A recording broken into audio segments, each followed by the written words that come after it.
വലിയ നേതാവായിരുന്ന അബ്ദുൾ സമദ് സമദാനി, അദ്ദേഹത്തിന് അറബി നാട്ടിൽ നിന്ന് എത്ര ലക്ഷം രൂപയാണ് അതിനുവേണ്ടി കിട്ടിയത് എന്നുള്ളത് വളരെ കൃത്യമായ രേഖകൾ കിടപ്പുണ്ട്.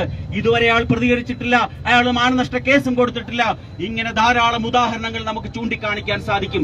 അതുകൊണ്ട് ഞാൻ അവസാനിപ്പിക്കുകയാണ്. ഈ സായാഹ്നത്തിൽ ഇവിടെ എത്തിച്ചേർന്ന ആരുടെയും ഒരു ആജ്ഞയില്ലാതെ, ആരും പറയാതെ സ്വയം തിരിച്ചറിഞ്ഞുകൊണ്ട് ഇവിടെ എത്തിച്ചേർന്ന എന്റെ പ്രിയപ്പെട്ട ഹൈന്ദവ സഹോദരങ്ങൾ, ഇതേപോലെയുള്ള സംഭവങ്ങൾ ഉണ്ടാകുമ്പോൾ ഇതേപോലുള്ള പ്രതികരണം നമ്മളുടെ ഭാഗത്തുനിന്ന് ഉണ്ടാവുകയാണ് എന്നുണ്ടെങ്കിൽ തീർച്ചയാണ് ഒരു കാര്യം ഉറപ്പുവരുത്താം, ഇനിയും ഇത്തരത്തിലുള്ള നെറികേടുകൾ കാണിക്കുമ്പോൾ ഒന്ന് അറയ്ക്കണം, ഒന്ന് പേടിക്കണം. തങ്ങൾക്കും പേടിപ്പിക്കാനുള്ള കഴിവുണ്ടെന്ന ഹൈന്ദവ സമാജം എന്നാണോ ഈ ജിഹാദ് ശക്തികളെ കാട്ടിക്കൊടുക്കുന്നത്, ആ ദിവസം മാത്രമേ നമുക്ക് തല ഉയർത്തിപ്പിടിച്ചുകൊണ്ട് ഈ ഭാരതാംബയുടെ മണ്ണിൽ കഴിയാൻ സാധിക്കുകയുള്ളൂ. നമ്മൾ മനസ്സിലാക്കണം, നമുക്ക് നിൽക്കാൻ, നമുക്ക് സംസാരിക്കാൻ, നമുക്ക് ചന്ദനക്കുറി തൊടാൻ, നമുക്ക് ജയ് ഭാരത് എന്ന് വിളിക്കാൻ ഈ ഭൂമിയിൽ ഈ മണ്ണ് മാത്രമേ ഉള്ളൂ. നമുക്ക് എന്തെങ്കിലും ഒരു പ്രശ്നമുണ്ടായാൽ ഓടിപ്പോകാൻ അഫ്ഗാനിസ്ഥാൻ ഇല്ല, ഇറാൻ ഇല്ല, ഇറാഖ് ഇല്ല, ബംഗ്ലാദേശ് ഇല്ല.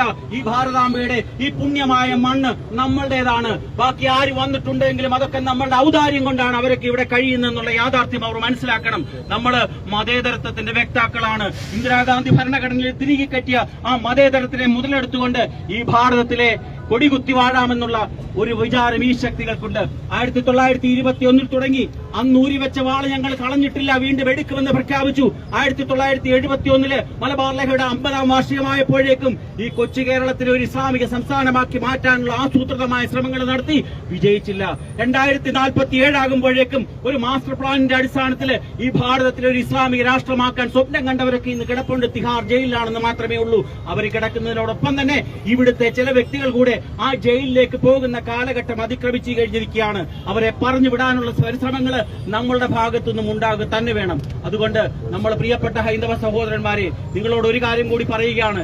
ഇത്തരത്തിലുള്ള വെല്ലുവിളികൾ ഉണ്ടാകുമ്പോൾ ആരുടെയും ആഹ്വാനമില്ലാതെ, ആരും വിളിക്കാതെ ഇത്തരത്തിൽ തെരുവിലിറങ്ങാനും പ്രതിരോധിക്കാനും പ്രതിഷേധിക്കാനും നമ്മൾ ആർജവം കാണിക്കുകയാണ് എങ്കിൽ നമ്മളുടെ ഭാവി കുറച്ചുനാൾ കൂടി ശുഭകരമായിരിക്കുമെന്ന് മാത്രമേ എനിക്ക് പറയാനുള്ളൂ. അതുകൊണ്ട് ഇവിടെ എത്തിച്ചേർന്നിട്ടുള്ള എല്ലാ സനാതന ധർമ്മ വിശ്വാസികളോടും ഒരിക്കൽ കൂടി നന്ദി രേഖപ്പെടുത്തുന്നതിനോടൊപ്പം ഈ പ്രതിഷേധ മാർച്ച് ഒരു വർക്കിംഗ് ഡേ ആയിട്ട് പോലും ഈ സായാഹ്നത്തിൽ ഒരു ദിവസത്തെ നോട്ടീസിന്റെ അടിസ്ഥാനത്തിൽ ഇവിടെ എത്തിച്ചേർന്ന എല്ലാ സനാതന ധർമ്മ വിശ്വാസികളോടും ഈ ചടങ്ങ് ഉദ്ഘാടനം ചെയ്തതായിട്ട് പ്രഖ്യാപിക്കുകയാണ്. ബഹുമാനപ്പെട്ട പോലീസ് ഉദ്യോഗസ്ഥർ ഒരു കാര്യം കൂടെ മനസ്സിലാക്കേണ്ടതുണ്ട്. നിങ്ങൾ 1 വർഷത്തെ തടവ് മാത്രം കിട്ടാവുന്ന ശിക്ഷയിട്ടുകൊണ്ടാണ് ഇത്തരത്തിലുള്ള കുറ്റവാളിയെ പുറത്തിറക്കിയിരിക്കുന്നതെന്ന് ഞങ്ങൾക്ക് മനസ്സിലായി കഴിഞ്ഞിട്ടുണ്ട്.